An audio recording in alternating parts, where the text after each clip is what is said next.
Lane Myers snatches defeat from the jaws of victory, takes plea deal, then talks himself out of it, as he refuses to take responsibility for his own actions, loses motion to recuse judge, charges going to trial. Harvey Freebird puts Galveston's Sheriff's Department on notice, will be filing suit if he doesn't get his phones back. Jose Chille DeCastro files last-minute motion in blue bacon case. Offers to never ever file suit against Bacon again in exchange for dropping sanctions and everyone pretending the lawsuit never happened.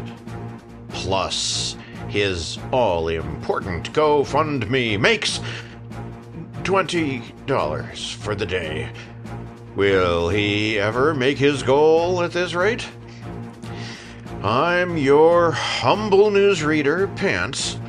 You're a sexy bowl of pecan nugget ice cream melting in the summertime heat. I'm about to cover you in sweet, sweet sprinkles and dip my spoon in you as we're set to experience some auditing insanity.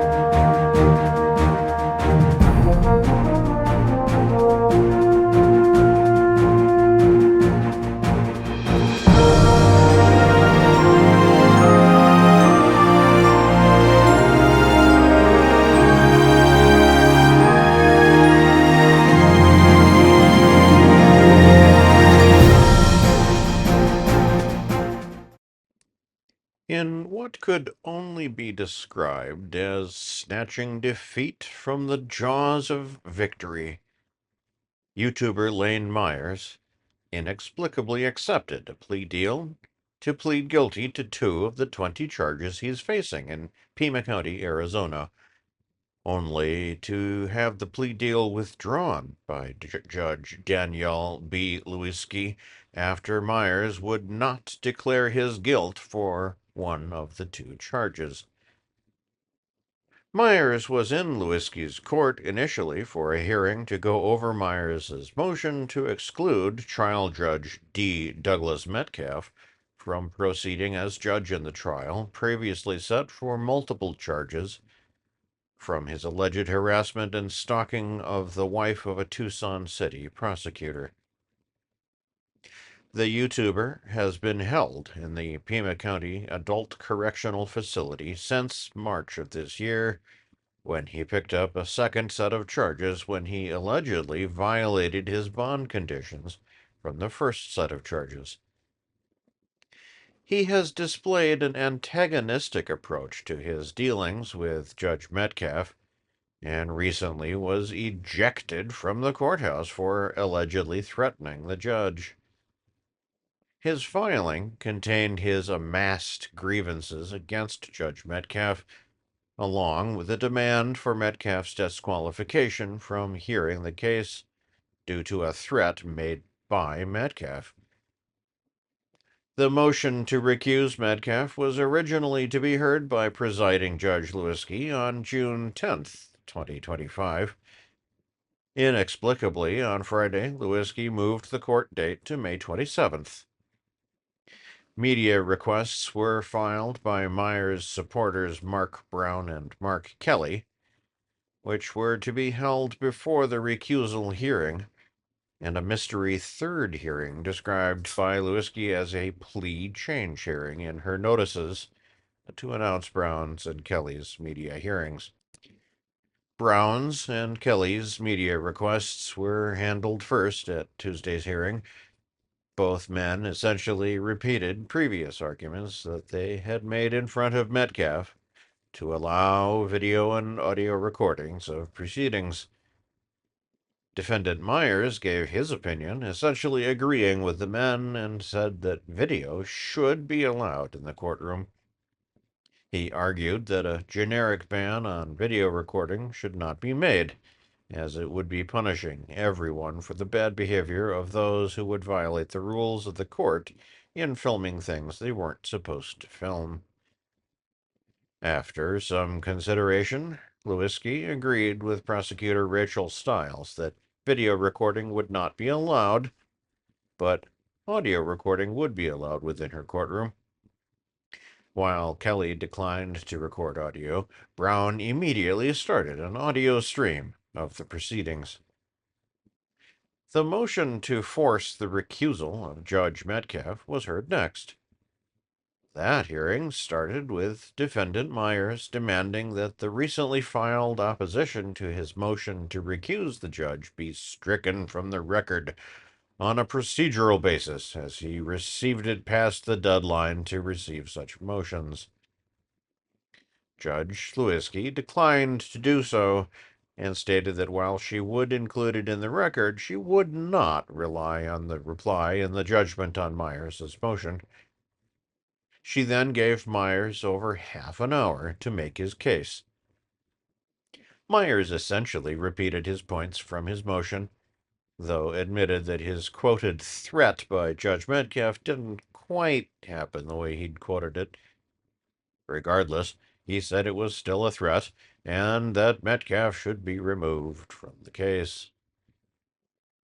Prosecutor Stiles was up next, and also essentially stuck to the arguments she had made in her motion opposing the recusal.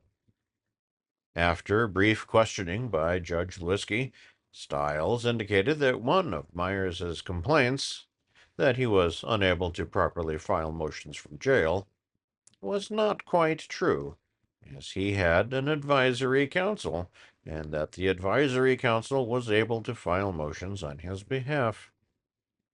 This brought a swift response from Myers in his final rebuttal.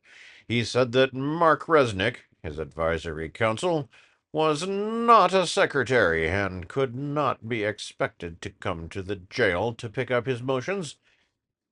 Ultimately, Lewinsky ruled against Myers' motion to recuse Judge Metcalf, finding no signs of bias by the judge.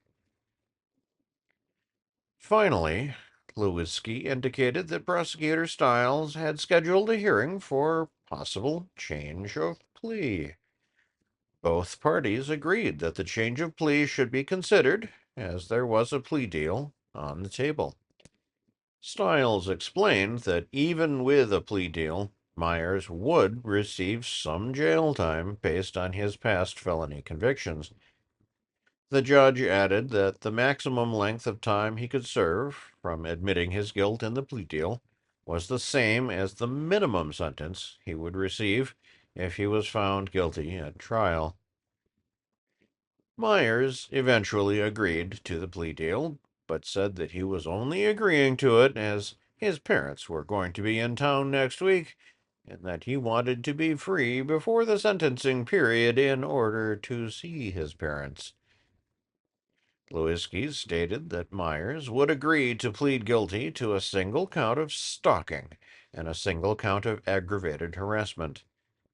She added that the actual sentencing hearing would be handled by Judge Metcalf, and that Metcalf would also handle any probation violation hearings should Myers violate his probation.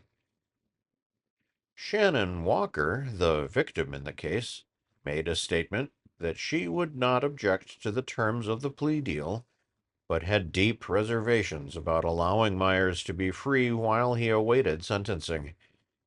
She said she would be more comfortable with freeing Myers only after Myers' probation was in place, based on Myers' prior alleged misbehavior when he was out on bond for the initial set of charges. Myers continued to agree with terms of the plea deal up until the portion where he needed to admit guilt to move forward with the plea. The jailed YouTuber would not agree that his actions, by harassing the victim and encouraging his followers to bombard the victim with messages, could cause her to reasonably fear for her life. Attorney Resnick offered a compromise where Myers could admit guilt for the action without admitting that he caused fear to the victim. This was rejected by the court, and the judge pulled the plea deal after another lengthy diatribe by Myers. Myers is scheduled back in Judge Metcalf's court on July 14th, 2025, for the final pretrial hearing before his trial begins.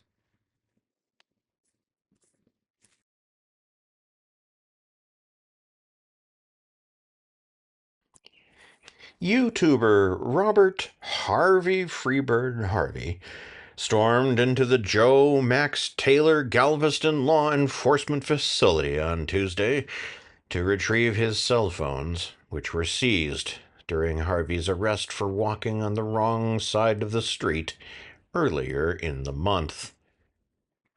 Harvey was arrested and had his 2 mobile phones seized while protesting an identification checkpoint outside of Galveston, Texas. YouTuber Bruce Galveston Island Transparency Allen initially had refused to show his identification at the checkpoint, but later complied, enraging Harvey, and the two parked Allen's vehicle to film police activities. Despite Harvey's initial outrage, he meekly complied with instructions from the Galveston County Sheriff's Department while at the scene. It was then a surprise to him as he was arrested for walking on the wrong side of the street as he approached the front of the checkpoint. Harvey's previous attempt to retrieve his property at the combined Galveston Police Force and Sheriff's Department facility was unsuccessful. At that time, he was told by the police officer who was working the property room that Harvey would not receive his property back until the property was cleared by a judge, and then after Harvey made an appointment to retrieve his belongings. Tuesday's incident played out to have roughly the same result, with Harvey entering the building and skipping his usual mock prayer in front of the wall of dignitaries at the entrance of the building. Harvey confronted the clerk working the Sheriff's Department customer service window, resulting in the same officer from the property room returning to indicate that circumstances had not changed. Outraged, Harvey told the clerks that he would give them some time while he was at the station to reconsider their actions and to return his property before he filed a lawsuit at the nearby courthouse. During this period of reconsideration, Harvey wandered over to the police department area of the building. He put in a records request for the name and badge number of an officer he had encountered over the weekend who allegedly refused to give Harvey his name and badge number on demand. After obtaining the officer's name and badge number, Harvey told his fans that he would be filling out a complaint form about the officer, and then featuring the officer in another video when he had the complaint notarized and returned it to the Galveston police station. Returning to the sheriff's department, Harvey saw that his property had not been returned and indicated that he would now file his lawsuit against the Galveston Sheriff's Department for stealing his property. This is a developing news story.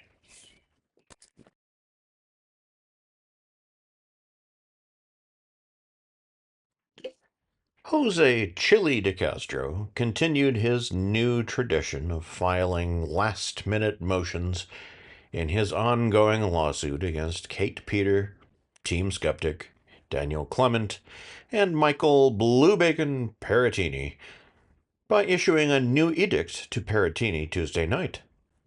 Drop all sanctions, eat all court costs, and DeCastro would never again sue him anywhere again on this set of circumstances.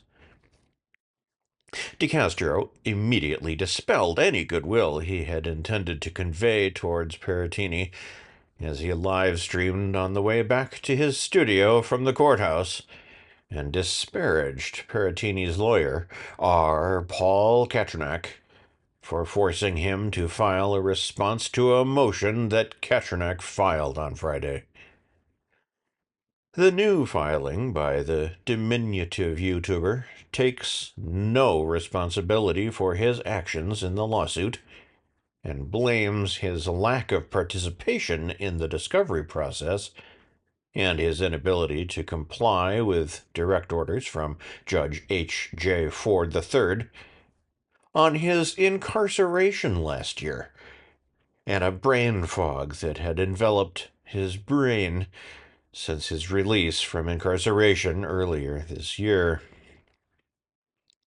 Much like the title character Joe from the classic movie Joe versus the Volcano, who suffered a similar brain cloud with dubious at best medical backing, DeCastro offered no official medical diagnosis for his condition.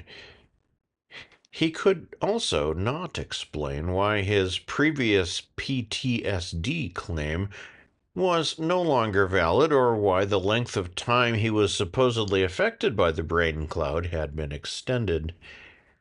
Previously, DeCastro claimed that a good workout after the Thanksgiving holiday in 2024 had cured him of his PTSD and resulted in the restoration of his alpha status. DeCastro also blames Perrotini and the other defendants, as part of the so-called masshole troll mafia, for forcing him into a mindset where he had previously vowed to never stop suing Perrotini despite rulings against him. He wrote, "This quote is not evidence of bad faith. It was written during a period when plaintiff was being actively stalked and harassed by individuals affiliated with an online group called Troll Mafia. At that time, plaintiff's real-time location was broadcast online. Businesses he entered were harassed with phone calls. 72 friends, family, investors, and business associates were harassed and review bombed on Google. Plaintiff's car was stolen with Troll Mafia claiming credit. Dog feces was left on plaintiff's doorstep and smeared on his front doorknob.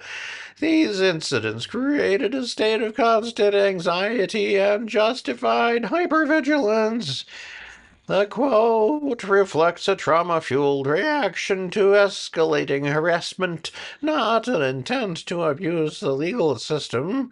Plaintiff was seeking lawful relief and protection from targeted harassment and has legal right to seek justice when legitimately harmed." Perrotini may note that DeCastro lost a lawsuit against the city of Ironton, Ohio in 2023 and had the dismissal held up on appeal in 2024. During the appeal process, DeCastro filed suit against the same defendants again in Nevada, stating that he had new and compelling evidence to justify the new lawsuit. That evidence turned into evidence he attempted to submit at a third amended complaint in the original trial, the infamous YouTube atomic clock defense, which had been previously ruled against by the judge in the original case. Perrotini seemed skeptical in postings on the Really Cool Newswire Discord server late Monday night, and seemed to indicate that he would not be taking DeCastro's proposed deal. DeCastro and Kachernak are expected to square off in Thursday's scheduled hearings in the lawsuit. The hearings include a hearing on motion to vacate or strike request for dismissal without prejudice, a hearing on motion for summary judgment, a trial setting conference, and a hearing on motion for terminating sanctions. The last-minute filing, despite DeCastro blame shifting, continues his pattern of filing motions at the last minute before scheduled hearings, resulting in another month's delay in the case. DeCastro has already seen over $10,000 in sanctions against him awarded to Peratini, though has declined to pay sanctions at this time. The YouTuber's actions weren't enough to spur great interest in his ongoing GoFundMe campaign, which took in $20 for the day and placed third in the crowdsourcing standings. Sean Paul, Long Island Audit Reyes bested DeCastro by a wide margin, taking in $131 towards his Support the Fight Against Tyranny and Corruption campaign, which placed first for the day. Our own ongoing expenses campaign tied Lane Myers' Give Send Go legal fund for second place, with each receiving $100 in new donations for Tuesday. We will have coverage of DeCastro's second live stream for the night in our next edition.